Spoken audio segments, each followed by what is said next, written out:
बच्चों, आज का टॉपिक शुरू करने से पहले हम कुछ वाक्य एक साथ पढ़ेंगे। इनको देखिए। मुदित मेरा मित्र है। मुदित के पिताजी डॉक्टर हैं। मुदित कक्षा में प्रथम आता है। मुदित को कहानी की किताब पढ़ना अच्छा लगता है। बच्चों, आपने देखा इस वाक्य में हमने कई बार मुदित का नाम लिया। देखिए, पहले मुदित, फिर मुदित के पिताजी, फिर मुदित कक्षा में, मुदित को कहानी। तो क्या ये वाक्य में ठीक लगता है अगर हम एक बार जो है मुदित का नाम ले लेते हैं और उसके बारे में हम सिर्फ बोलते हैं, एक बार हम फिर से पढ़ते हैं। जैसे मुदित मेरा मित्र है। अब हमने यहाँ पे देखिए मुदित की जगह पे उसके लगाया है। ठीक है। उसके पिताजी डॉक्टर हैं। वह कक्षा में प्रथम आता है। उसको कहानी की किताब पढ़ना बहुत अच्छा लगता है। तो देखिए, इन सारे वाक्यों में पहले हमने हर जगह पे मुदित लगाया था ना, मुदित का नाम लिखा हुआ था।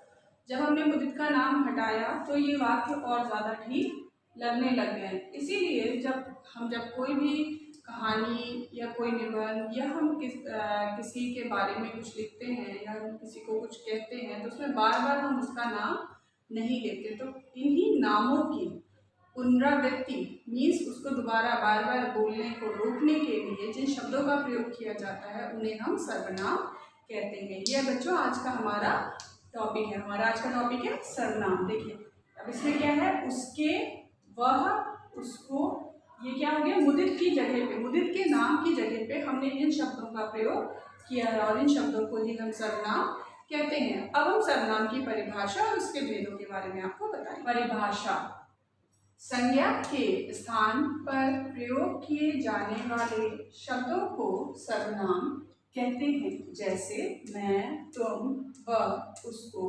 तुम्हारा, स्वयं आदि। अब हमने जैसे आपको पहले वाक्य लिख के बताए थे कि जैसे मुदित था, मुदित मेरा मित्र है, मुदित के पिताजी डॉक्टर हैं। तो हमने आपको पहले ही समझाया था कि हम किसी भी नाम की पुनरावृत्ति को रोकने के लिए सर्वनाम शब्दों का प्रयोग करते हैं। अर्थात कि हम बार बार नाम नहीं लिखते हैं। सबसे पहले मैंने आपको लिख के दिखाया था कि अगर हम बार बार नाम को लिख के प्रयोग करते हैं वाक्यों में तो वो थोड़ा अच्छा नहीं लगता। इसलिए हम पहली बार नाम लेते हैं और उसके बाद उसके बारे में जो कुछ बताना होता है वहाँ पर हम सर्वनाम शब्दों का प्रयोग करते हैं। जैसे मैं, तुम, वह, उसको, तुम्हारा आदि। अब मैं आपको सर्वनाम के भेदों के बारे में बताऊंगी। सर्वनाम के 6 भेद होते हैं: पुरुषवाचक सर्वनाम, निश्चयवाचक सर्वनाम, अनिश्चयवाचक सर्वनाम, प्रश्नवाचक सर्वनाम, संबंधवाचक सर्वनाम और निजवाचक सर्वनाम। अब मैं इन भेदों की परिभाषा आपको विस्तार में बताती हूँ। पहला है पुरुषवाचक सर्वनाम।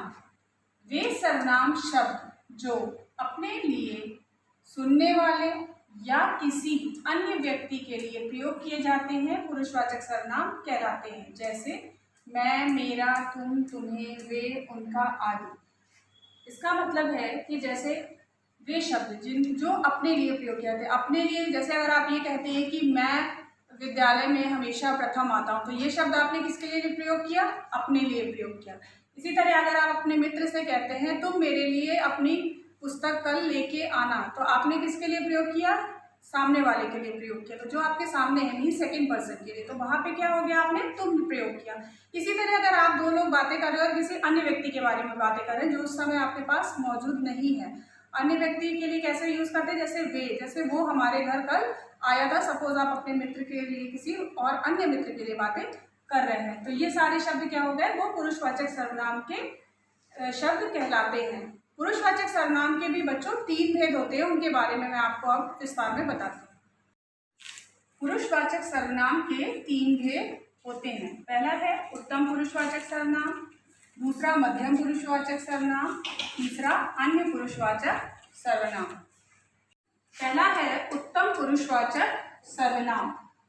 उत्तम पुरुषवाचक सर्वनाम बोलने वाला या लिखने वाला अपने लिए जिन शब्दों का प्रयोग करता है उन्हें उत्तम पुरुषवाचक सर्वनाम कहते हैं। जैसे मैं, मेरा, मुझको, मैंने आदि। अब बच्चों इन उदाहरणों से आप देखिए जैसे मैं कैसे हुआ, अपने लिए। उत्तम पुरुष का मतलब ये होता है कि मैं अपने लिए हम जितने भी शब्दों का प्रयोग करते हैं उन्हें हम उत्तम पुरुषवाचक सर्वनाम के शब्द कहते हैं। जैसे मैं कक्षा में प्रथम आती हूँ, मैं आपको हिंदी पढ़ाती हूँ, या मुझे लाल रंग बहुत पसंद है। तो इस तरीके से जो भी शब्द मैं अपने बारे में प्रयोग कर रही हूँ वहाँ पे क्या होगा, वो सारे उत्तम पुरुषवाचक सर्वनाम के वे होते हैं। इसके बाद है दूसरा मध्यम पुरुषवाचक सर्वनाम। मध्यम पुरुषवाचक सर्वनाम, इन सर्वनाम शब्दों का प्रयोग सुनने वाले के लिए किया जाता है, जैसे तुम, तुम्हें, तुम्हारा आदि। जैसे अगर मैं आपसे बातें कर रही हूँ तो मैं बोलने वाली हो गई ना, और सुनने वाला कौन हो गया, आप लोग हो गए।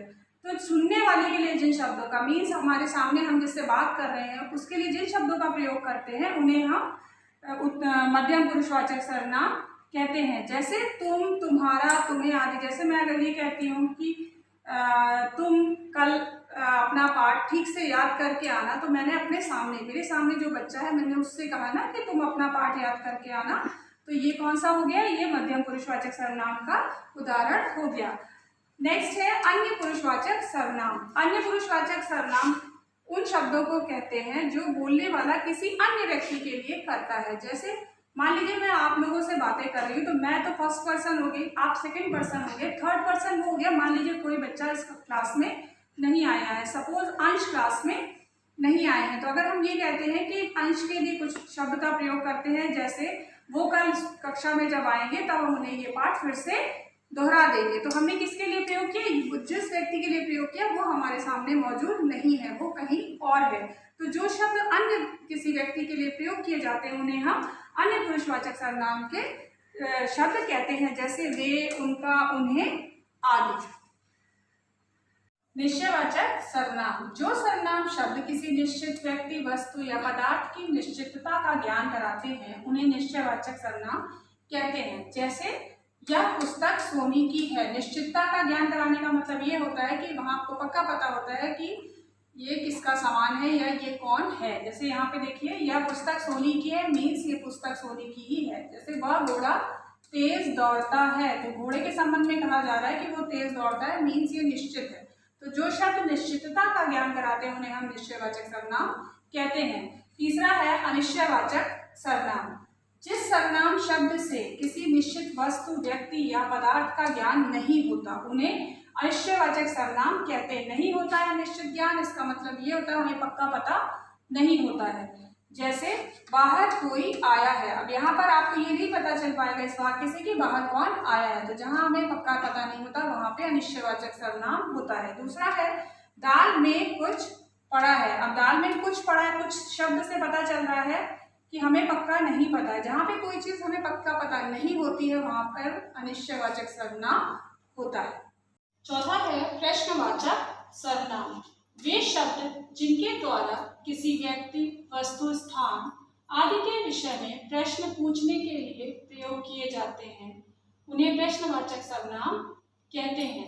जैसे तुम्हारे घर कल कौन आया था। अब यहाँ पर कौन जो है, जो व्यक्ति आपके घर आया था उसके बारे में पूछा जा रहा है। कौन लगाने से ये प्रश्नवाचक चिन्ह यहाँ पे लगाया है।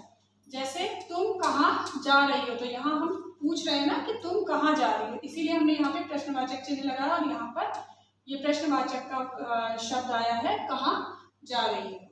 तो प्रश्नवाचक सर्वनाम उन्हें कहते हैं जो हम किसी भी वस्तु या व्यक्ति से क्वेश्चन पूछने के लिए या प्रश्न पूछने के लिए प्रयोग करते हैं उन्हें प्रश्नवाचक सर्वनाम के शब्द कहते हैं। जैसे कौन, क्या, कहाँ, कैसे आदि। नेक्स्ट है संबंधवाचक सर्वनाम।